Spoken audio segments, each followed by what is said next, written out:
Sami početci sigurno da nisu bili jednostavni. Svi zajedno koji smo došli, cijela ekipa iz Rebra sa profesorom Šestom, mi smo se praktički uhodavali i sa svojim uhodavanjem, dakle, radili smo se više bolesnika, jednako kao mi na kardiologiji, tako i kardiokirurgija nas je pratila. Mislim da tijekom ovih godina da smo silno napredovali u smislu i našeg broja bolesnika i kvalitete, kvantitete. Svi smo zajedno u jednoj sinergiji surađivali, nadopunjavali se i mislim da je to jedan od naših uspjeha naše Magdalene da traje toliko godina.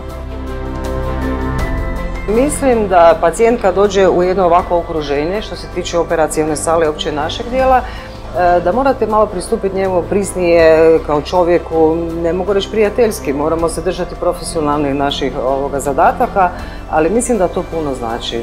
Kada vi njemu pričate onako toplo razgovorom, ga malo uvodite u sami tijek našeg posla, da se čovjek osjećaju se opušteniji, nemaju toliki strah i to nam daleko više onda omogućavati daljnji tijek samog izvođenja dijagnostike, jer nemamo onda nekakvih silnih komplikacija što zna biti kod bolesnika prisutno.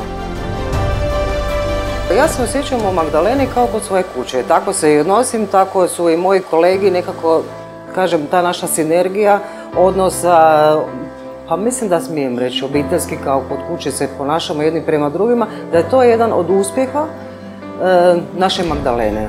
Ovdje se osjećam, pa mogu slobodno reći, ugodno kao kod kuće.